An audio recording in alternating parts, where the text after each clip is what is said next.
Hey Charlotte County, this is Charlotte County COPWATCH, and I'd like to thank you for all your years of support through the years. As a result, this channel has grown and allowed me an equity partnership in carmarshal.com.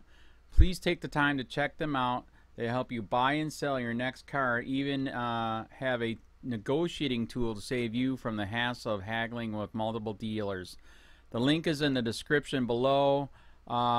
Please click and help support and give if you can too through PayPal or Patreon. Thanks again.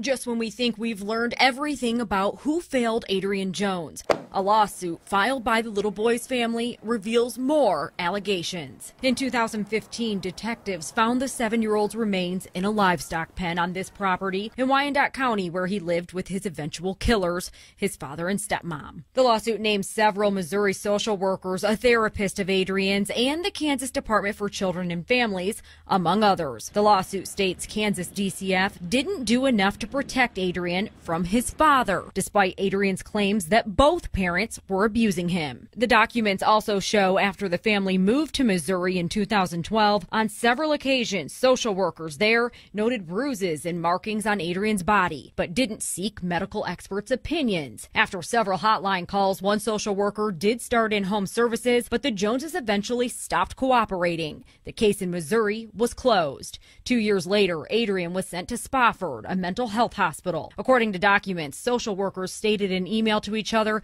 that Adrian's parents abandoned him and wouldn't participate in his care. Still, Adrian was eventually sent back to live with his dad and stepmom. The family then moved back to Kansas. The family's attorneys say DCF then received hotline calls that pictures of Adrian's abuse were posted on his stepmom's Facebook page. The suit claims no one followed up on the calls.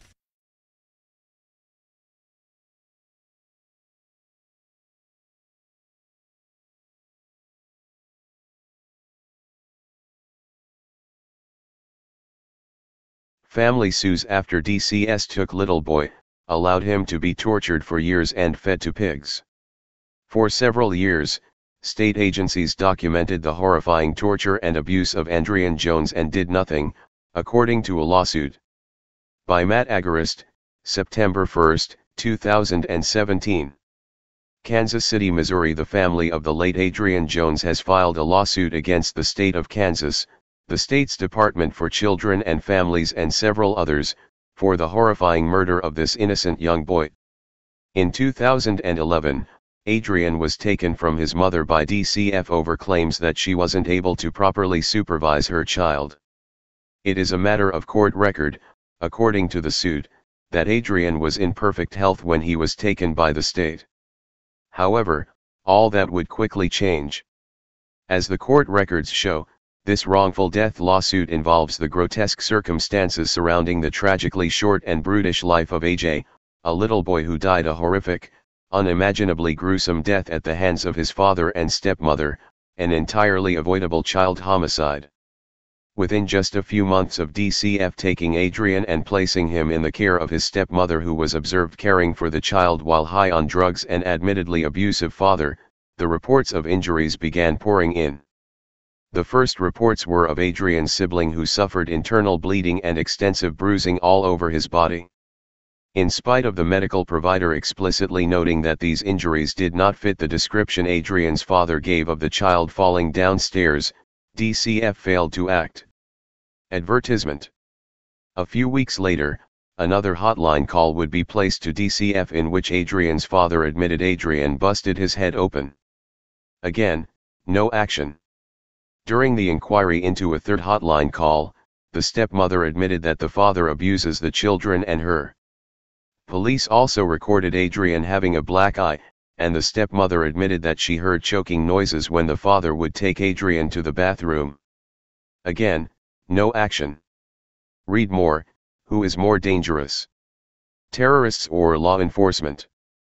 A.J.'s mistreatment was the repeated subject of a seemingly endless series of reports and hotline calls to social workers and social service agencies in both Missouri and Kansas, the lawsuit states.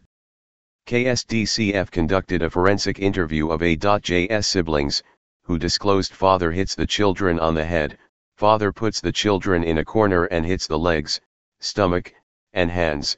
Father's hands were red after he hit the children, and stepmother kicked AJ with a boot, hit AJ in the head with toys and other objects.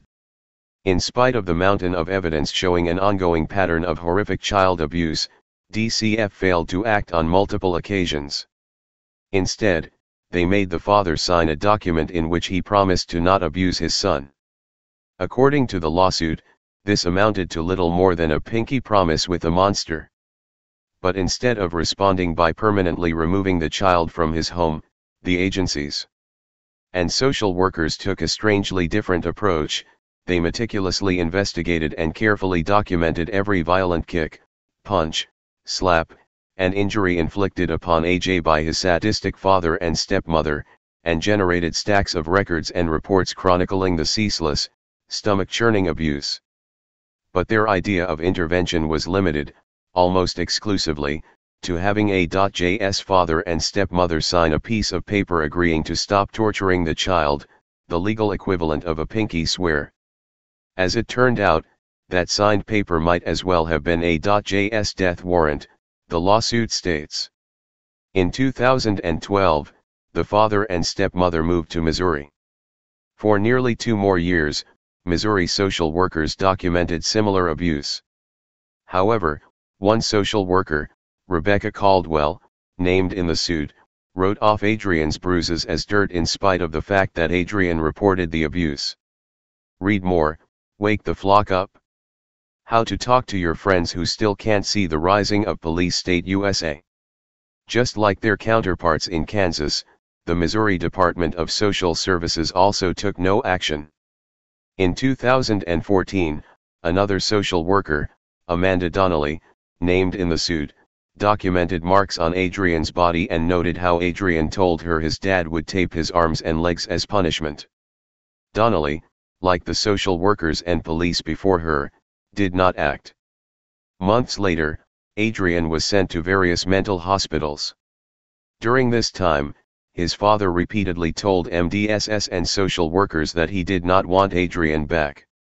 In spite of several years of documented abuse, and the fact that the father explicitly noted that he did not want the child, the state put this little boy back in the care of these two monsters. Sometime between 2014 and 2015, DCF received hotline calls reporting pictures of Adrian being abused were posted on his stepmother's Facebook page, according to the lawsuit. They were literally bragging about torturing a child on social media. Again, no action was taken. Months later, it was too late. According to the lawsuit, naked, tortured, and starved to death, Adrian's, remains were found discarded in a pig pen on a farm in Kansas. Abuse. In spite of Adrian showing obvious signs of torture and malnutrition, not a single state actor intervened. In case after case, we see the state remove children from caring families who may have been caught with a plant or chose to homeschool. TFTP has documented multiple cases in which children were taken from good parents only to be placed into horrifying situations and end up molested, tortured, and murdered. While Adrian's mother may have been unfit, the fact that multiple state agencies allowed a little boy to be tortured to death, while documenting the abuse along the way, speaks to the gross incompetence of bureaucracies who claim the authority to take children and do with them what they please. Read more, #SayHerName, women across the country go topless to protest police brutality against women. Let's just realize we need to fix the system. We need to stop letting it happen to children. It happens too often, Judy Conway, Adrian's grandmother, said. When a child flat out says that they're being abused, then someone needs to step up and protect that child.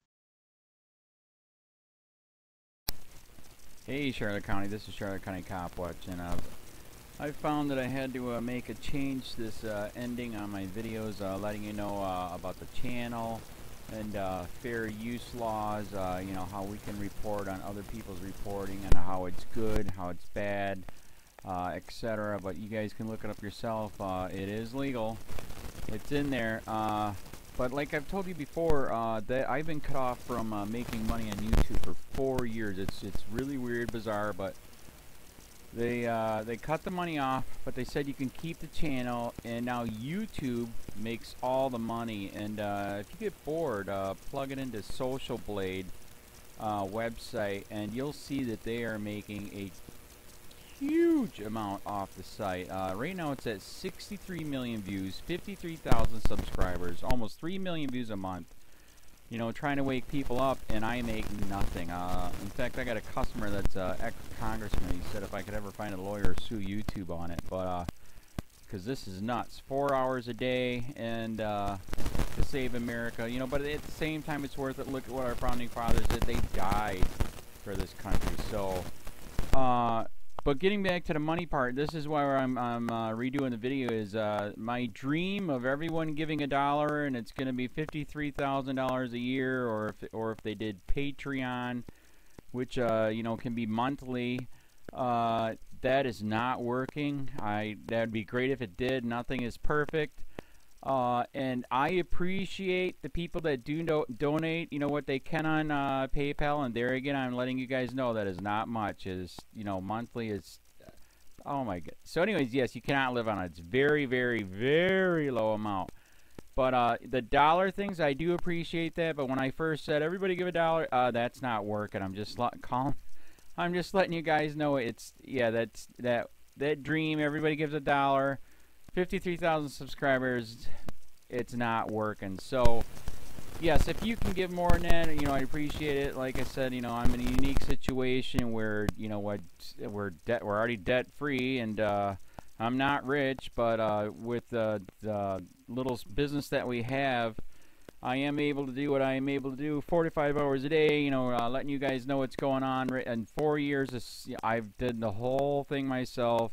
12,000 videos on there. I literally get emails where people are like, holy crap, I never knew it was this bad. And it is this bad, and it's getting worse every day because we have the internet, we have cell phones, we have cameras everywhere now, and it's just disgusting what's going on.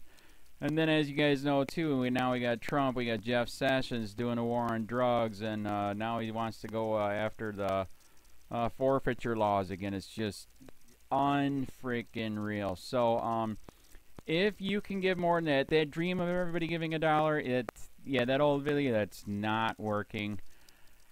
They're not, they're just not. So anyways, if you can give more than that dream is not working. Hardly anybody is giving. There you go. So that's why I'm remaking the video. If you can give more than that, that would be great. And there again, like I said, the Patreon's there. There is some people on there that are starting to give, but there again, it's very, very low. And like I said, I don't want to get rich off of that. I'm going to keep doing what I'm doing because, you know, it's still so stinking corrupt. It's not even funny. My court case that I'm going to be paying out of my pocket myself with Charlotte County's coming up. They illegally looked me up and then posted all my information on LEOAFFAIRS website. They basically doxed me, however you want to say that. I forget what the word is, and they outed me, man. And that information on that site went out to 500 sheriffs, deputies, people that work at the jail, etc., etc., etc. So, yeah, it is very, very scary, but we're going to do a federal case, 1983 case, violating freedom of speech. We have 17 cameras in the house now. We got 2 cameras in the car. I always carry a camera plus a cell phone. A lot of people are highly recommending I get a vest now. If I could, if the wife would let me, I would run for sheriff. We are trying to push the thing nationwide right now, where just to mix it up and to get the topics out there is register to run for sheriff, NPA, no party affiliation, as a write-in, and that is completely free, and you can participate in the elections. And there's a lot of stuff. We got a guy, James McLinnis in Pinellas County, Tampa, who almost won. He experienced the corruption himself. The story is unbelievable. Look him up. It's mind-blowing what they did. It pissed him off. He is very, very smart. He has way more money than I did. He ran for sheriff at the last 3 months last year in 2016 and almost won. He got all of the black vote. And the reason why he did that is because he ran in, I will not bust, we're in Florida, I will not bust anybody for weed anymore unless it's an ungodly huge amount, like pounds. And then he also ran in no more victimless crimes, no more of this freaking road pirate bull crap. And then he was going to cut the budget by 30%. And when you think about that, you can. If you stop the road pirates, you can get rid of a bunch of people. Gone. So, the wife has been saying, yes, I can, yes, I can't. So I don't know. We're trying to find somebody that can do it because I am busy doing this anyways. But, so I'm making a video, like I said, that $1 a month from everybody, you know, for 53,000 subscribers, that is not working. I'm just letting you guys know. Absolutely give way more than $1 a month. If you can, I appreciate anything. By the way, remember too, when you give that, PayPal takes like freaking 15 to 20%, so it's even worse than that. But, and there again, like I'm letting you guys know, it's way, what I get is very, very low. Appreciate it, but it is very, very low. Can't live on it. I'm just, you know, I'm working, and that's what I'm working on. And that court case is going to cost a buttload of money. That's federal court. Just the filing fees and the depositions that we're going to be doing with this corrupt cop. So there's another reason to give. We are going to be doing a deposition with this very corrupt. He was in a drug squad. He is a bad guy. He's on steroids. We heard steroids are rampant here. That's why their attitude is so bad. And we are going to get him on video, and it will be on YouTube. So that case alone is $5,000 just to bring it to court, and that's my money out of my pocket. So there's another reason to give, and give way more than $1 if you can. So keep that in mind. This is the new video, and I see, God, I talk a lot. It's already 7 minutes, but had to make it just to let you know that $1 a month from everybody is not working. They're not doing it. So if you can give more than that, please. So thanks. Keep it up. Share, like, subscribe, tell your friends, send me your videos on corruption, and I'll post it.